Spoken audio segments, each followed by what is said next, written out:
Okay? We're so dumb. Okay, here we go. 3. Is this right? Okay. Yes, because this is going up. Here we go. You might not want to choke. Okay, there we go. Hola, mi gente. It is Lex, and thank you so much for tuning in.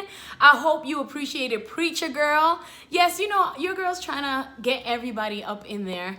But today, I do not want to take too much time with this intro. You know I already love you. You already know the drill. Thank you for subscribing, being a part of this channel. And like I said, this channel is dedicated to all my girls out there. Guys, you are more than welcome. You know I'm not going to keep you out because you already told me the deal that you're watching. But this is for my girls. I have with me, and I told you that I will be having guests on here. And today, get ready, because this is gonna touch your life. I have a friend that we've known for so many years. We got connected. Actually, she was here in Texas, and we both are from New York, and our connection came strongly here in Texas. And she has such an amazing story to tell someone that I know it's gonna bless your life, and I want you to share this story because it is going to transform somebody's faith right now in the name of Jesus. So let me just give you a quick background while she gets into it. She is a songwriter, she's an author, she's a preacher, she's a PK. She's been doing ministry for a very long time, but ministry for her changed a couple of years ago. And ladies and gentlemen, would you give it up for my guest today, Melanie Cortijo. Hello, guys. Whoop, whoop. Hi, guys. To all of you who are watching, we just want to welcome you because, you know, this is our forum where we get to speak, where we get to enlighten each other or just feed off of each other. Praise God for that blessing. Mel, you, like I said, have been doing ministry for a very long time, and you've pastored with your husband, but I said that ministry changed for you a couple of years ago. And can you share your story right now with all of my beautiful people out there, mi gente? Life in ministry has always been a part of my life. I mean, it has not been a question. It's been since childhood. My father was a pastor. We learned to sing. I sang when I was 3. It was in the Glee Club. Sang.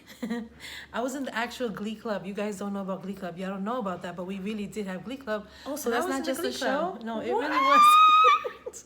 Original cast. Original.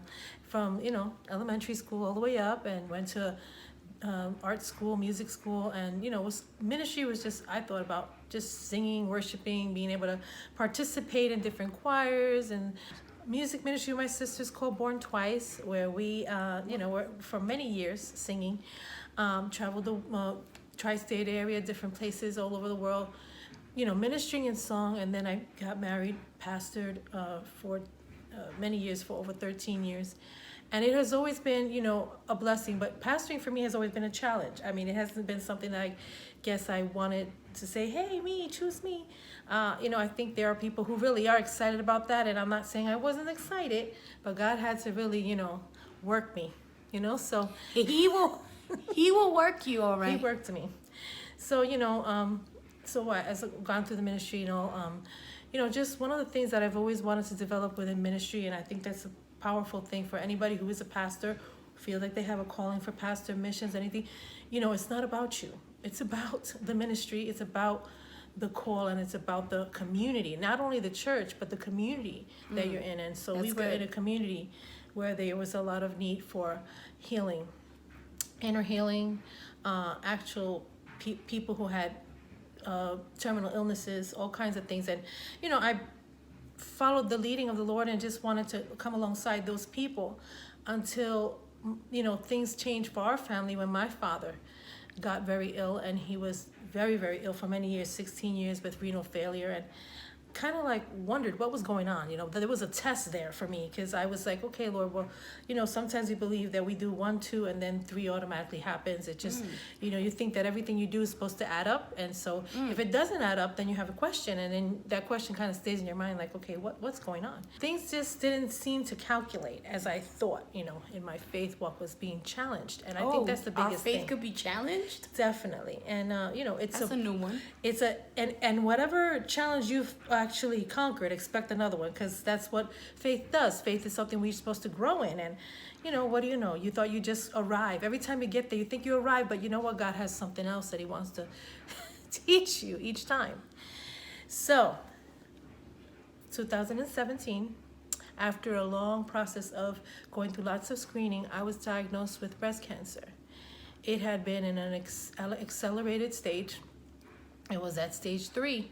It had gone from the breast into the lymph nodes and was going all the way into the second breast. And it was a challenge, a tremendous challenge for me. As I came across this diagnosis, I was in total shock mode initially, because not only 2 years prior, I had been celebrating with women who were survivors, believing for their miracle, and it just didn't seem like it pans out. Again, it didn't calculate that I was. So you said you were celebrating survivors. Why did you throw that pink party? Yeah, well, Did you know anything about cancer? Was that cancer in your family? No, cancer was not, as I did not know that, cancer was not in my family. It was something that we did in the church because, like I said, there was a community need. There was a lot of people who were having been diagnosed, people within the church. One of the ladies in my church actually passed away. Her daughter had also been diagnosed with the BRCA gene, which means that it went through the family. And so she, at a very young age, had to get a whole hysterectomy and a whole, very... when you see people, you don't even know their story. You don't even know the suffering that they've been through. So say that, because everybody's so involved in what people want to show out there, but you don't know. Everybody's got a story and everybody's suffering with something. And I would say this, you don't know their story and you don't know that they have scars. You don't see the scars because, we have hidden scars. We might have scars within our brain.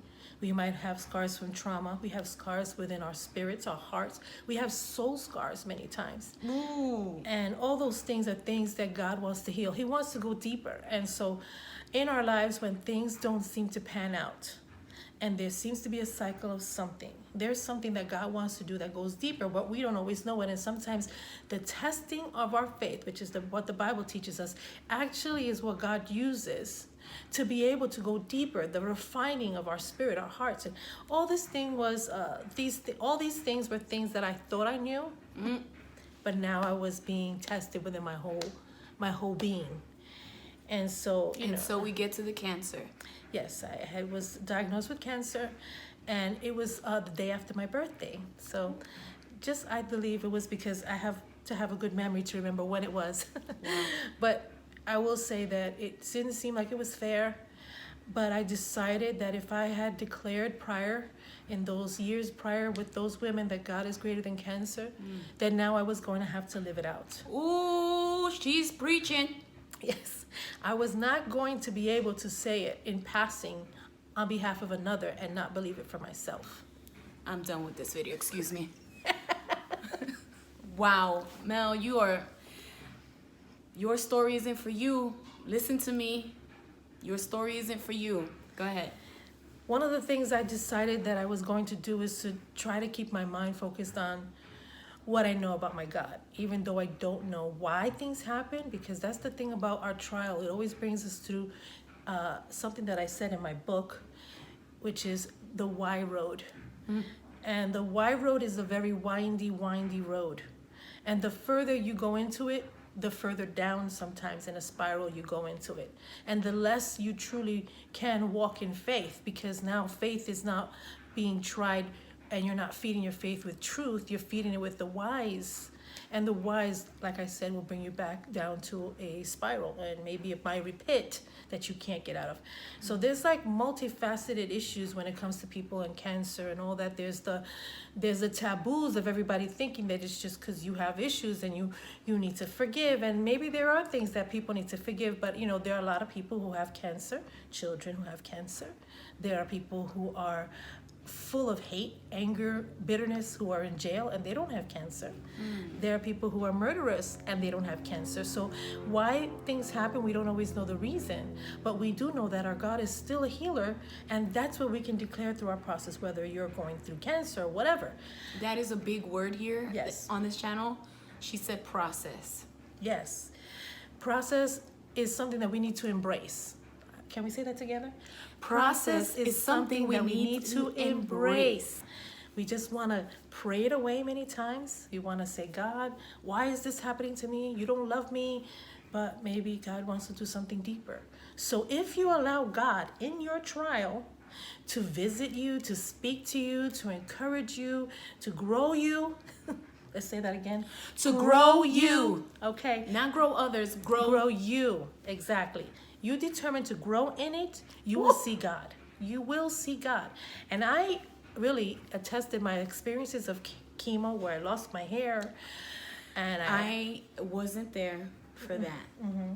I wasn't there for that. And I get a little bit emotional, Melanie. And I was not trying to get emotional today, but when I saw pictures, see, because cancer is very serious. It's very serious today. It does not, it has a lot of medicine, but it does not have a cure. And this is where our faith comes in. Right. And it hit home for me because my faith is always, God is going to do it, and that's just where I am at. God is going to do it. So whenever someone comes at me, do we have faith? Let's do it. Like you said, you were able to talk to women. But when I saw the pictures of Mel without her hair, Mel staple has always been her hair. She changes it up every 2 months. Mel, this right now, this is her, what do you call this hair right here? This is the I don't care, I'm gonna live it up.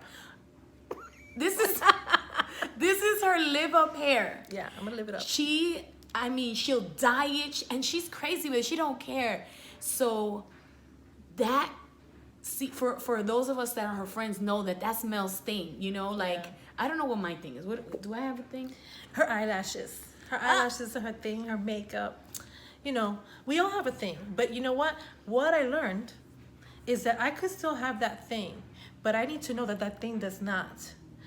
It doesn't define me, and if I don't have it, it doesn't mean that I've lost myself. Wow. Can you? It was emotional for me because I know Mel. Her eyebrows. She's got the brows. She don't need no pomade. She don't need no Anastasia Beverly Hills. She's got the eyebrows. She shared this story with me a while ago. Can you tell me about the day after chemo? I believe you were in the shower. She already cut her hair because she knew she was gonna lose it. Yes. Can you tell us that? Yes, it was a very difficult experience to hear the oncologist tell me that was one of the things that was going to happen, that I was going to lose my hair. And one of the things that they suggested was, instead of seeing your hair fall out in clumps, to bring it as far down as you can so that you don't have to relive the trauma of every clump falling out. So I did. I lowered my hair, and the first chemo was horrible. It was painful, but the second chemo was the worst. Because in that second chemo is when the follicles of my hair, especially on the top, were sizzling. I felt like they were burning, like somebody was taking them, and like a migraine that was pulling the follicles of my hair, burning. It was a very, very painful process. I felt like it was one of the garments that was torn off of Joseph, that just removing whatever seemed to be important. But at that time, it was not an easy process. At that time, it was just the hair.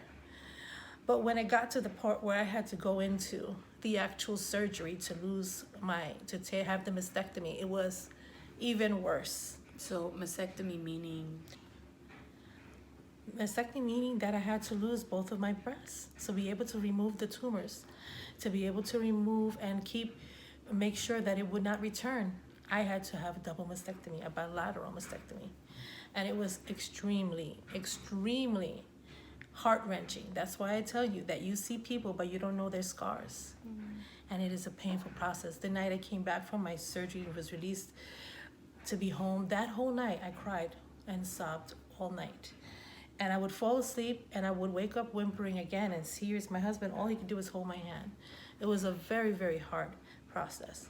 And yet I still remained true to the faith that God was going to do his work, finish his work in my life. I built a wall of verses that I was choosing to stand upon. Verses that became my stepping stones, that became the word that I was going to speak instead of only speaking. Maybe my moments of sorrow would come, but I was determined not to stay in the Y road, in the depression mode. So I declared that God was going to be faithful. And one of the great trials for many chemo patients is not only, or cancer patients, is not only having the physical pain, the having to recover from, emotional process of having to take that shock of the diagnosis. Then there is the chemo, which is, it takes weeks for you to get over it. There's so much devastation with it. And then there is the surgery process, which a lot of people have to go through. But on top of that, there is the impact that it has on the family. And my children were very, very devastated through this process. They were in their own crises of faith. We struggle with them just being able to believe in the Lord. Why am I serving God when all this is happening? These are the questions they were asking, things that at the time were very hard for us to, as pastors, answer, because we were always expressing hope and we always knew that God, but as I told you, this is a walk of faith, and your faith might be stronger than another person. And it reminds me of Job and his wife. Job had stronger faith going through his trial than his wife did. Remember, she told him, why are you going to continue to trust God? When are you just going to curse God and die? We all judge her, but you remember, she was having a level of her faith. And her kids just died. Yeah, she lost everything alongside Job. Exactly. Yeah. She was seeing her husband in his trial. She saw how she lost everything, her cattle, her children, her home. And us women, we like our home. We put a lot of dedication in our home. There's a lot of things that she was going through. But you know what? She was speaking out of her level of faith. That's good. And when you're going through what you're going through, you're going to have voices that will say, are you going to still believe? And you still have to surround yourself with words. And that's the reason why I built my wall. And we'll speak about those verses later. But the truth of the matter is that you have to fill your own mind, your own heart, and your mouth with the armor of truth and of faith in the process. Wow. So one of the other things that was very impacted was our finances. And a lot of people struggle with having to raise money to get enough money to go through every chemo round.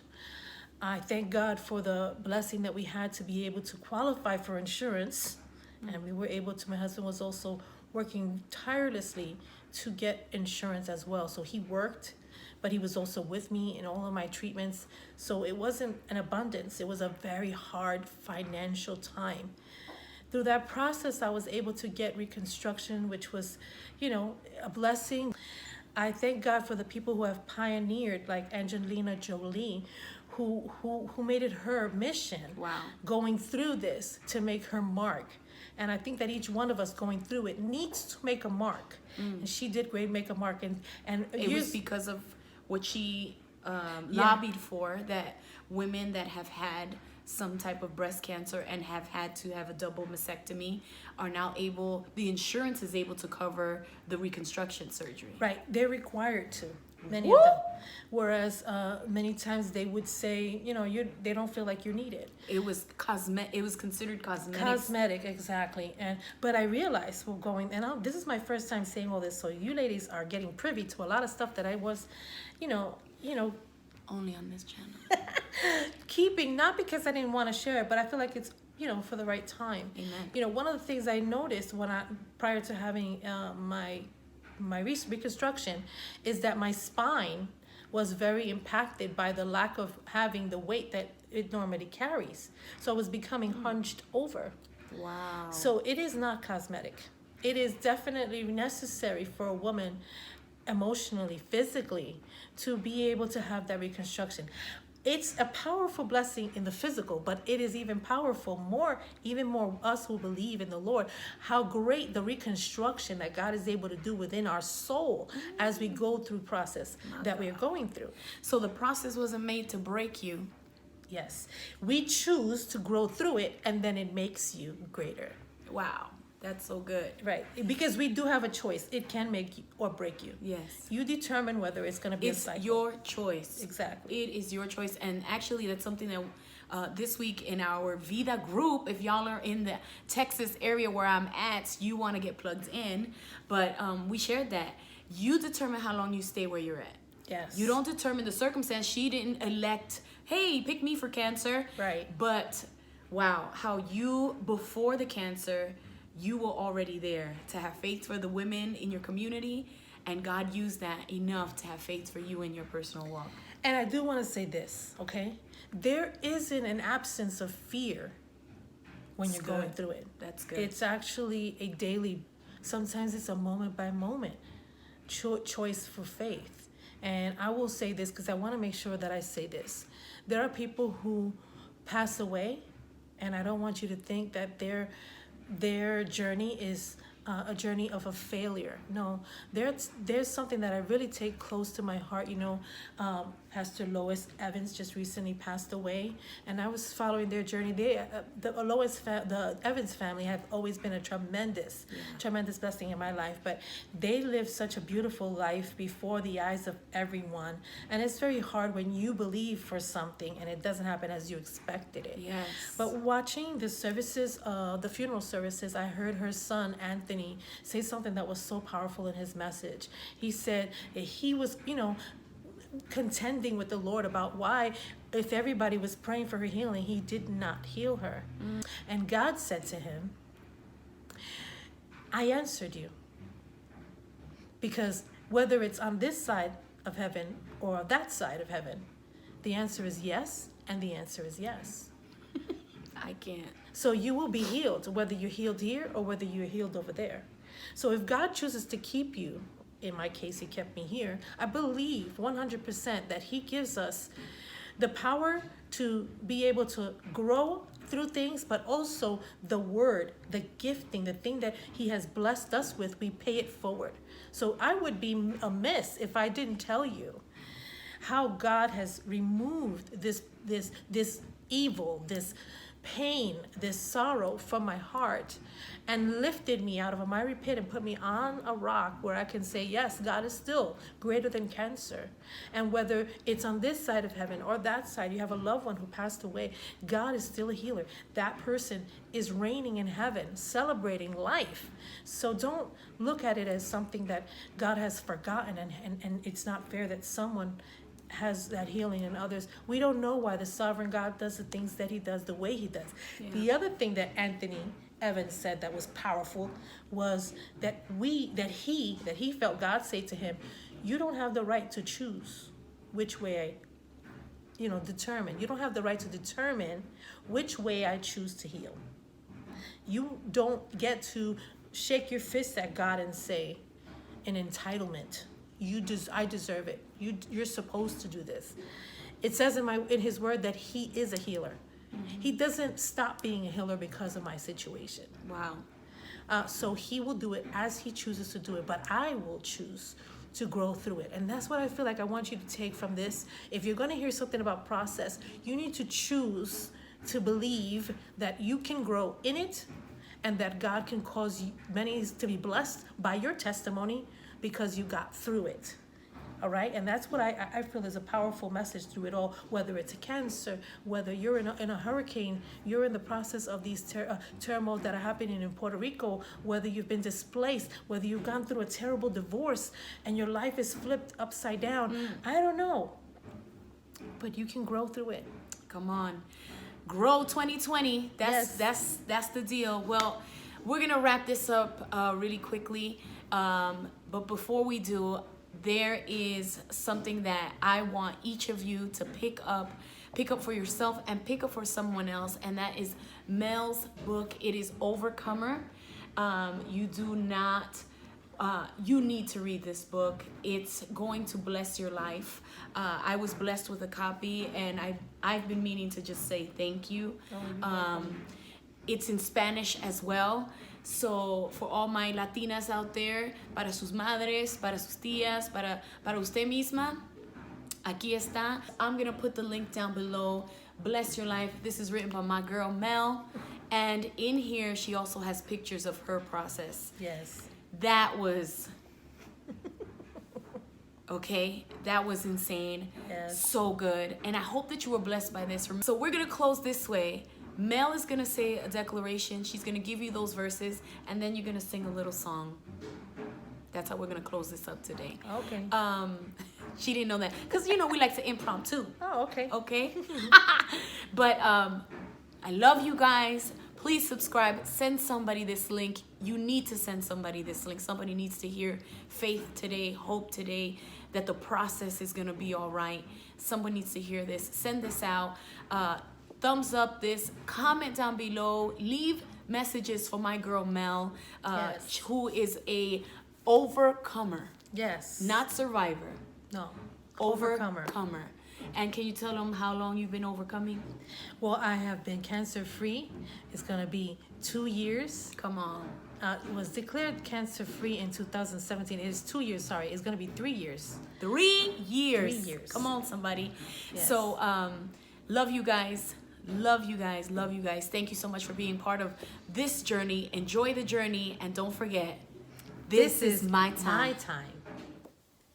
I just want to leave you with this verse that says, hope. Hope is an anchor for my soul. There are situations that you're going to go through that may seem out of this world, that's going to make you drift back and forth. But remember, if you hope, then you have an anchor.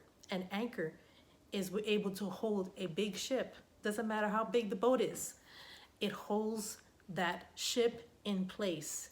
And so your faith will be anchored if you stay in hope. Okay? So that's a great verse. Hold it close, hold it close. And every time situations seem to go from bad to worse, remember that hope is the anchor of my soul. I will not allow my faith to shift and wander. I will stay firm on what I believe, that my God is a healer. My God is faithful. What he promised, he will fulfill. Amen. You hold my world in your hands. You hold my world in your hands, and I am amazed at your love, and I am amazed that you love me, and you hold my world in your hands, and you hold my world in your hands, and I'm not afraid. My world is safe in your hands. In your hands. Hold on to that. This is your time. God bless you. What? I have something in my tooth. Wait. Oh. I'm sorry. I don't want to seem like I'm going, like when you're saying something, when you said yo quiero ser una mentora, I went, Lord. So I need you to take care of what's in your mouth, girl. bad thing to eat before. My God. Let's try this again for the 20th time. Shall we? I have to start from the beginning. Because From the very, very beginning? yes, so I could make it shorter. All right. Sorry. Are you ready? I'm ready. Is everything in there situated? Lord have mercy. Oh, gosh. Okay, let's deal with this. Okay.